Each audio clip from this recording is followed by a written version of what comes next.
Et l'interview, c'est exceptionnellement à Lyon, c'est à Patrimonia et c'est avec Jean-Marie Souclier. Jean-Marie, bonjour. Bonjour Frédéric. Jean-Marie, je le rappelle, vous êtes le président de Sogénial. Votre actualité, c'est que là, hier ou avant-hier, enfin en début de semaine, vous venez enfin de recevoir un agrément pour le lancement d'un GFI, un groupement foncier d'investissement, c'est ça? Forestier d'investissement, exactement, voilà. C'est quoi c'est pas votre spécialité, le forestier? Alors en fait, Sogénial offre depuis très longtemps des solutions assez larges à ses souscripteurs. Et l'idée, c'est de couvrir l'ensemble du support d'investissement immobilier, à part le résidentiel qui est quand même assez particulier et qui n'est pas trop adapté à des stratégies de distribution qui sont les nôtres. Et là, on passe pour la première fois dans des stratégies plutôt de capitalisation, puisque moi, depuis que je travaille, je veux gérer de la forêt, c'est un vieux projet. Et là, enfin, on a mené ce projet à terme. On a pris un agrément auprès de l'AMF, c'est un très gros travail.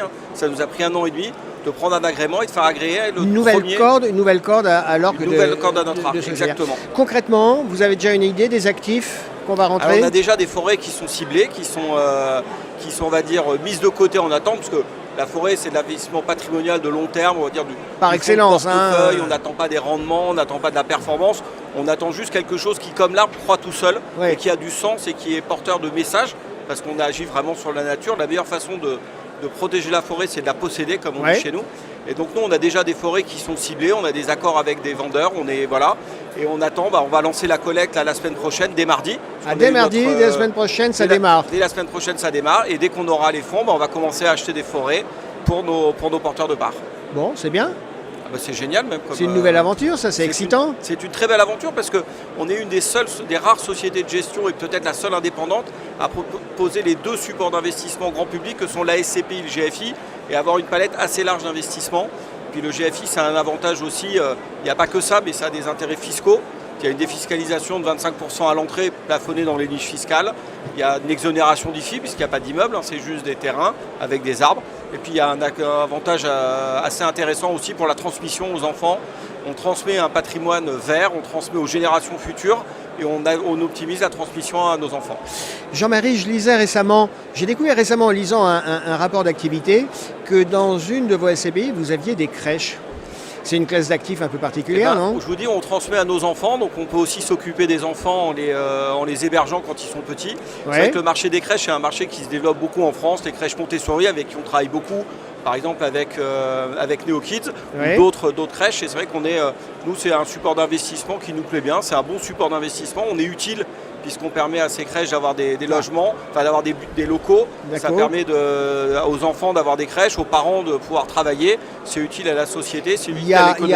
Sur le marché de la crèche, il y a un scope géographique où ça peut être partout sur le territoire? C'est partout en France. L'idée, c'est d'essayer d'être soit dans des grandes villes, soit dans des plus petites villes où on est vraiment en déficience d'offres. Et à chaque fois, nous, on travaille beaucoup avec NeoKids, par exemple. Alors NeoKids, je ne connais pas. C'est une marque. C'est un opérateur de crèche qui est plutôt orienté sur des crèches Montessori. D'accord. Des concepts où on accompagne vraiment les enfants dans leur développement personnel, on leur laisse de l'autonomie. C'est un choix un peu militant pour vous d'accompagner plus particulièrement ce type de... C'est pas un choix forcément militant, mais on trouve que c'est un choix un peu sociétal d'être dans le bien-être de l'enfant dans les premières années où il faut qu'il s'exprime pleinement, qu'il exprime ses capacités, qu'il exprime ses désirs avant de rentrer dans un schéma un peu plus structuré qu'est l'école où là, forcément, parce qu'il y a beaucoup plus d'élèves, il faut aller dans un schéma commun et dans un apprentissage commun. Jean-Marie Souclier, on est à Patrimonia, on est fin septembre, l'année, c'est la dernière ligne droite. Vous anticipez, vous voyez comment 2023? Vous n'êtes pas trop inquiet? Non, 2022 aura été une très bonne année sur le marché des SCP, en particulier pour Sogénial, puisqu'on va plus que doubler notre collecte de l'année 2021. 2023, l'idée sera de continuer, de doubler notre collecte 2022 parce qu'on reste une jeune société donc avec des ambitions qui ne sont quand même pas au niveau de toutes les grandes majors de la SCPI. Et puis on a parlé de la crèche qui était un bon support d'investissement. On réfléchit peut-être à créer des fonds qui soient plus orientés vers cette thématique, vers la thématique sur une thématique crèche. Thématique de l'enfance en général. De l'enfance, et de l'adolescence et des sujets comme ça. On travaille sur des nouvelles thématiques. Toujours à l'affût de nouvelles idées. Exactement. Il faut innover pour progresser. C'est très clair. Jean-Marie Souclier, merci d'avoir été avec nous. Merci Frédéric. À bientôt. À bientôt.